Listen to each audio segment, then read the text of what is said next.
Guys, welcome to my channel Raveena Sharma vlogs. कैसे हैं आप? आई होप आप सब अच्छे होंगे। सो गाइस, वीडियो स्टार्ट करते हैं। आज की जो वीडियो है, जो न्यू मॉम्स बनने वाली हैं, आई मीन जिनकी डिलीवरी होने वाली है, उनके लिए बहुत ही इंपॉर्टेंट होने वाली है ये वीडियो। तो लास्ट तक ज़रूर देखिएगा कि मेरे साथ क्या क्या सिचुएशंस हुई थी, मेरे क्या क्या कंडीशन थी लास्ट टाइम पे, कितना रिस्की था, कितना कॉम्प्लिकेशंस आए थे। तो वो सारा कुछ मैं आपके साथ शेयर करती हूँ। आज मैंने सोचा आपके लिए वीडियो ले ही आऊँ कि मेरी प्रेगनेंसी, मेरी जर्नी कैसी रही थी लास्ट वाली, और मेरी सी सेक्शन हुआ था उसकी स्टोरी भी मैं आपके साथ शेयर कर रही हूँ। तो गाइज़, वीडियो स्टार्ट करते हैं। सबसे पहले मैं बता दूँ कि मैं शुरुआत में जो शुरुआत के जो मंथ थे उसमें तो मैं सी सेक्शन के लिए तैयार थी, क्योंकि मेरे को काफ़ी डर लगता था। फिर उसके बाद 7th 8th मंथ, मतलब लास्ट टाइम आते आते तो सबकी बातें सुनते सुनते लास्ट में यही हो गया कि नॉर्मल डिलीवरी हो जाए तो काफ़ी बेटर है, जल्दी ठीक हो जाते हैं। तो इसलिए फिर मैंने सोचा कि नॉर्मल डिलीवरी के लिए ही, और लास्ट में मैंने पूरी कोशिश करी, झाड़ू पोछे भी करे। 8 मंथ से मैंने स्टार्ट कर दिया था झाड़ू पोछा करना, नीचे बैठना, और नीचे बैठ के मतलब थोड़े जो भारी काम होते हैं, मीन्स कि झाड़ू पोछे, झुकना, उठना, एक्सरसाइज वगैरह, डांस करना। डांस में बहुत करती थी लास्ट में। तो वो सब कुछ मैंने स्टार्ट कर दिया था कि मेरी नॉर्मल डिलीवरी हो जाए और मैं जल्दी से फ्री हो जाऊं, क्योंकि मेरी जो पहली वीडियो है उसमें मैंने बताया था कि मुझे कितनी दिक्कतें रहती थी। मेरा जो राइट लेग था वो बहुत पेन होता था, जिसकी वजह से ना मुझे करवट ले पाती थी, और एब्डोमिनल पेन मुझे बहुत रहता था, मतलब पेट के निचले हिस्से में। और तो इस वजह से मैं बहुत परेशान रहती थी और यही चाहती थी कि जल्दी से जल्दी फ्री हो जाऊंगी नॉर्मल डिलीवरी के लिए।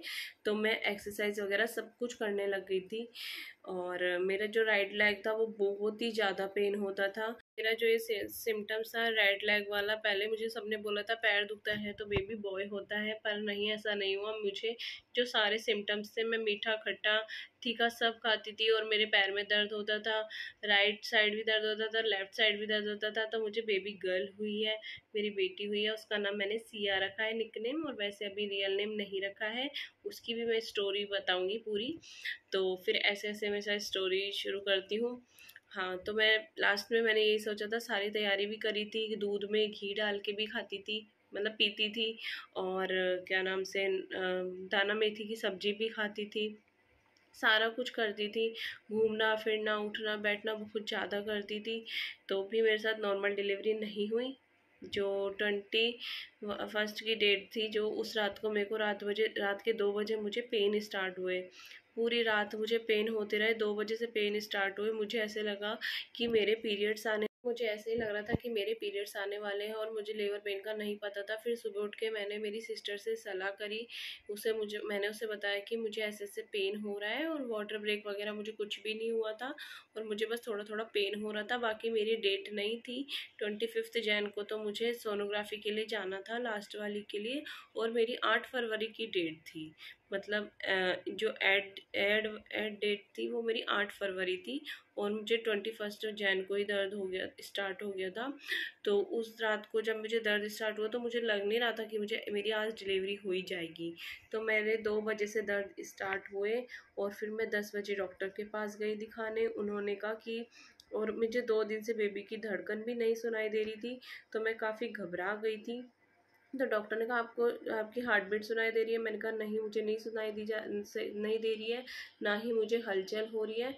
तो इस टाइम पे क्या किया जाए? तो उन्होंने मुझे फिर एंट्रेंस सोनोग्राफी के लिए कहा। फिर हमने सोनोग्राफी करवाई, और फिर क्या नाम से उसमें पता चला कि बेबी सब कुछ ठीक है, मूवमेंट भी ठीक है, वेट भी ठीक है। थोड़ा वेट ज़्यादा था बेबी का, कुछ भी नहीं, मतलब 3 किलो था, 2 किलो 990 ग्राम था। फिर भी ये बोला कि ज़्यादा है तो डिलीवरी करनी पड़ सकती है, क्योंकि मुझे पेन हो रहे थे और मुझे हलचल नहीं महसूस हो रही थी।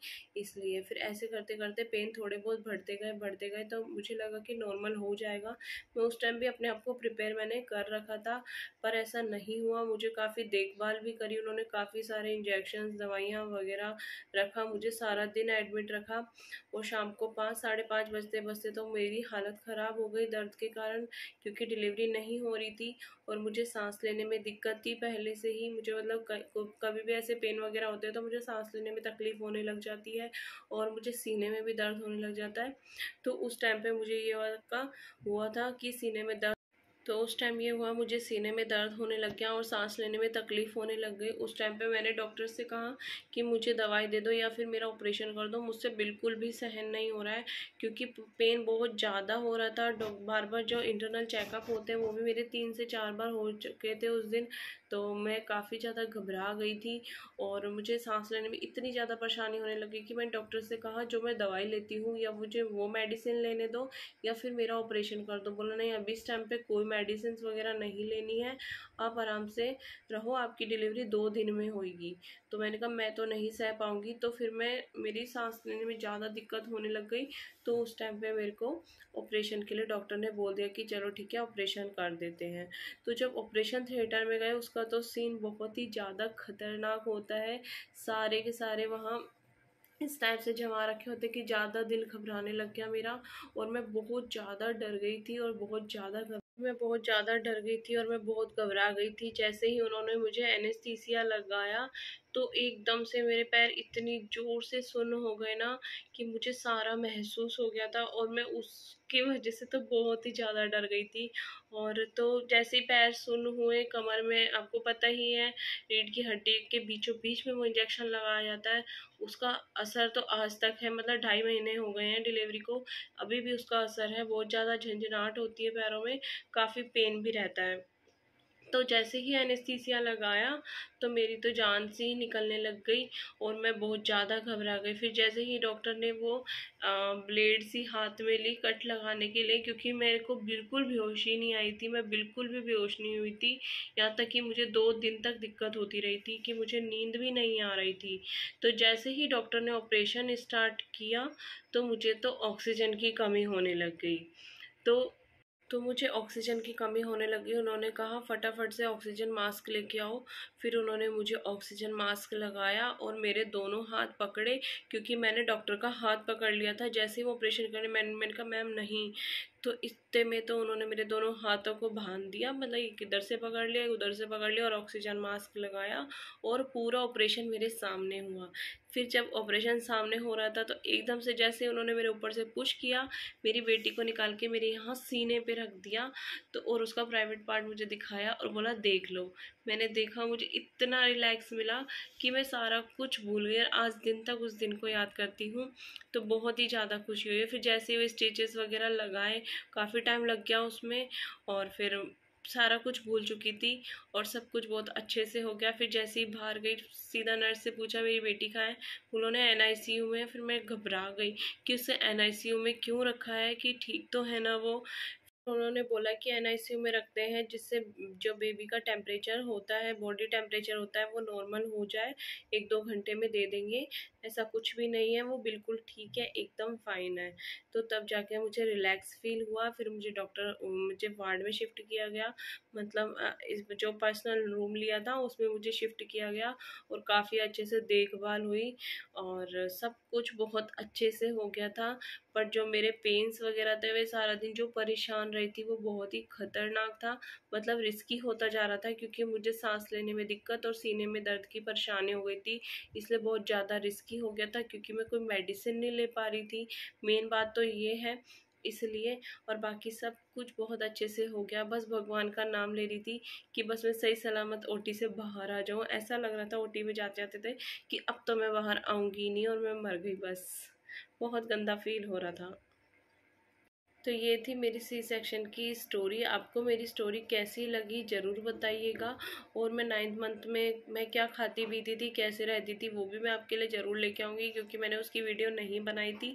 उसके लिए भी मैं वीडियो बनाऊँगी, और काफ़ी थोड़ी सी बनी हुई भी रखी हुई है, तो उसी में एडिटिंग करके मैं आपके लिए वीडियो लेके आऊँगी। और मेरी बेटी की वीडियोस व्लॉग्स वगैरह भी मैं आपके साथ शेयर करूँगी। एक दिन उसकी मालिश करूँगी, जिसका वीडियो मैं ज़रूर लाऊँगी।